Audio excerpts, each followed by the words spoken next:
That's Martin Withers that we were talking about in the left-hand seat. Co-pilot in the right-hand seat is Bill Perrins on his first display this year. And the third member of the crew, the air electronics officer, facing backwards in the rear seats, Phil Davies, who in his day job works for Silex Galileo. And also there's a fourth member on board, it's Squadron Leader Martin Andrews, who is training up to become Vulcan AEO. He is, of course, a qualified AEO serving at Waddington. Have a training specifically for 558. So, any minute now, we're going to hear those four Rolls-Royce Olympus engines spooling up, and I hope that she'll make for you the famous Vulcan howl. 16,500 pounds of static thrust from each of those engines, about to power this nuclear bomber of one time into the air. She's very light these days. They took a lot of equipment out, so she really wants to get airborne. She skips along the runway and she just can't wait to fly. Of course, taking the weight off was improved by not having two large navigators down the back. I'm allowed to say that as an ex-navigator, and here she goes. Ready. Yeah.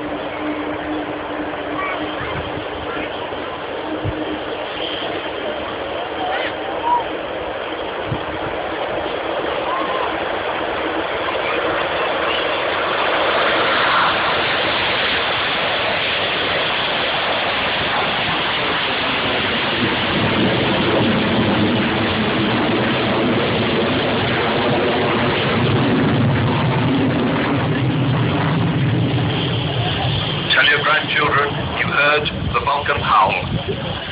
You may have noticed as she went off inside the undercarriage door on the right-hand side, EADS, one of the major sponsors who have greatly helped us out. And of course they're here today at the show. Amongst the other companies that have helped out, AD Holdings, Air BP, BAE Systems, Goodrich, Judd Power, PSC Airways, Meggitt, Messier Doughty, Rolls-Royce and Serco. And of course the engineering authority, Marshall Aerospace, and great help from the CAA. But mostly the money has come from you and me, the great British people. So enjoy your aeroplane, British people's aeroplane. She comes in towards us from the far side of the airfield.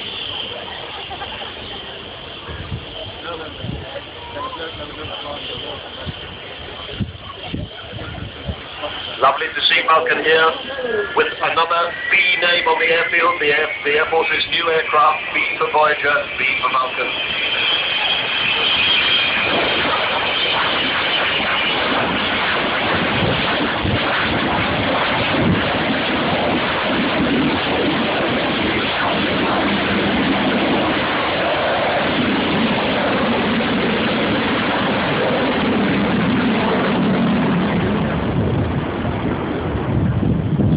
Now, when she comes back this time, and incidentally, when they take the power off, you can see she's quite capable of tiptoeing round and being mousy quiet when she wants to be. But next time round, expect to see the bomb doors opening. Now, we've got a camera inside the bomb bay that's filming everything, so the picture that will eventually happen is of the bomb bay doors opening, and you all waving. So keep an eye out for those bomb doors, and I'll tell you when to wave, and you'll all be on camera. Not yet, though. Mind you can wave, of course. Very welcome to, but don't exhaust yourselves, because it's very important that you do wave at the right time. Oh, there's the bomb bay doors opening. Wave now. Oh, dear. Sorry about that. If you're up at the right hand end, keep waving. Well, that's an interesting departure. Never mind. It'll be all right on the day. Oh, dear, it's the day. Well, there we go. Now, the next time she comes round, I think we'll see the bomb bay doors closing. So, you could still be waving when she presents her other side to you, and you might still come out on the film. That'll be the people from the left-hand end this time. So keep an eye on those bomb doors, and it's interesting when you see the size of that bomb bay, capable of carrying 21,000 pounds of bombs, 10 tons-ish.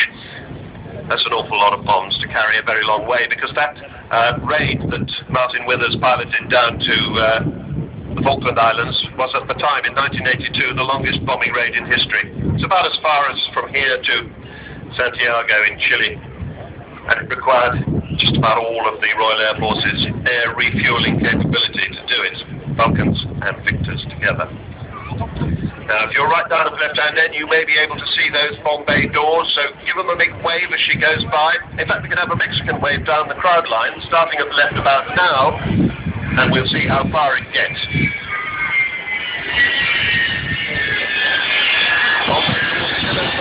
Still got a chance to wave.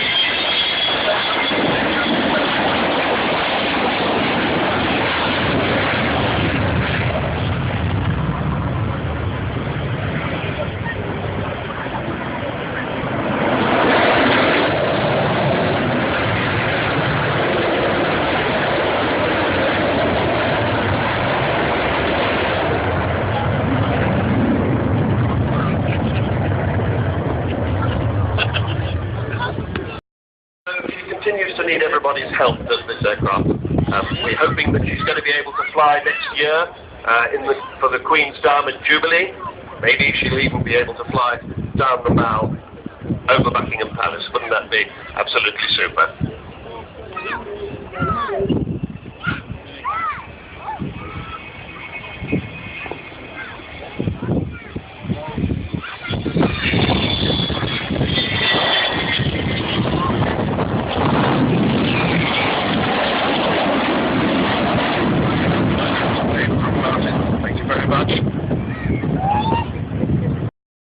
Those Olympus engines. In fact, people often say, isn't this rather an ungreen, planet-unfriendly thing to be doing?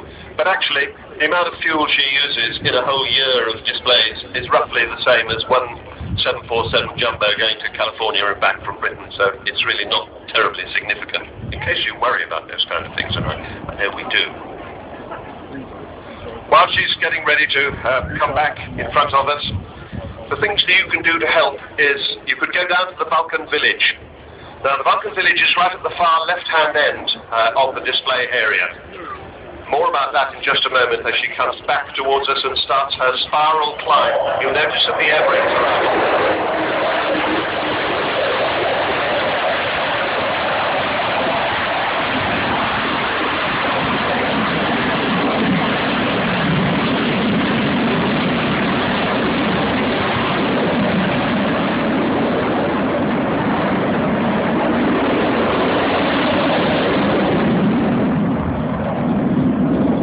Brakes are out, because if they're not put out, then when she starts her spiral climb, she's likely to whiz up to 10,000 feet before you know where she is, and we don't want that to happen. But now the air brakes are back in, the wheels are coming down, she's not going to land straight away, she's going to do a low overshoot, so you'll see her come in with the wheels down in the landing configuration, and then put the power on and go around again. I was saying about the Vulcan Village, they'd really like to see you down there.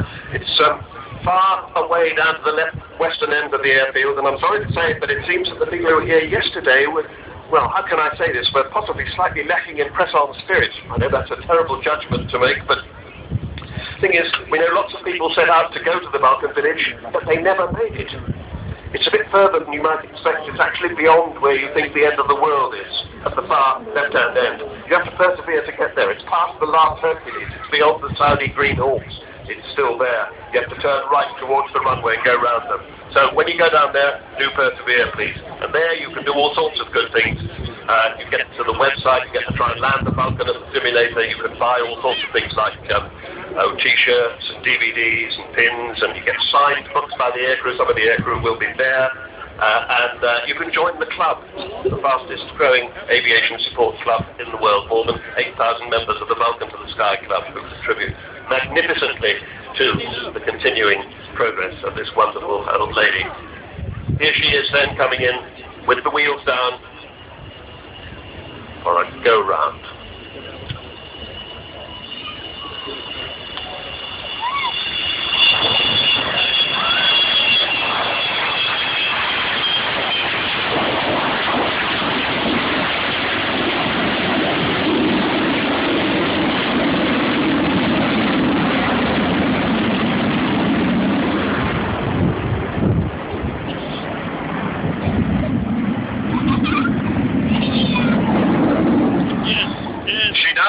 At what used to be RAF Finningley. It's got a snappy title now. It's Robin Hood Airport, Doncaster, Sheffield. RIAT for short. But anyway, Finningley will do. navigation beacon, still called fittingly. And actually this aeroplane, XH558, was stationed there between 1960 and 1968. She now lives in a rather sumptuous hangar, which is very nice, and we plan to start a regular visitor centre there later this year. If you go onto the website at vulcantothesky.org, all the W's, vulcantothesky, one word, .org, that'll tell you all about the progress for that.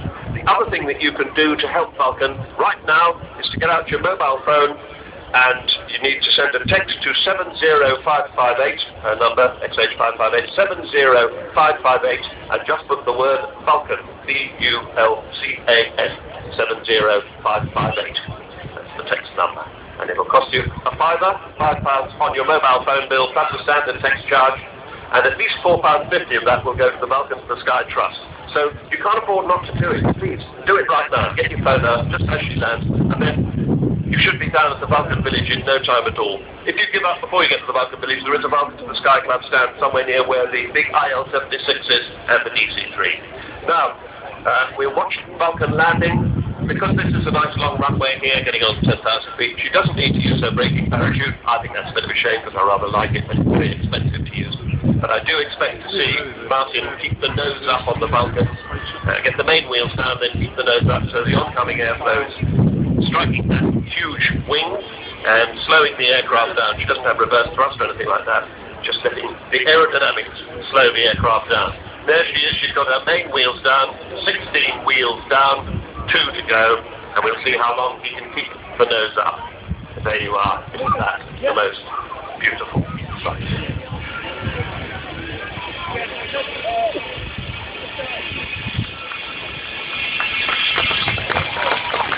See those big air brakes, top and bottom, up below the wing. Still got the nose up. He's going to go out of my sight before he gets the nose down, so I'll be reliant on you to tell me. But anyway.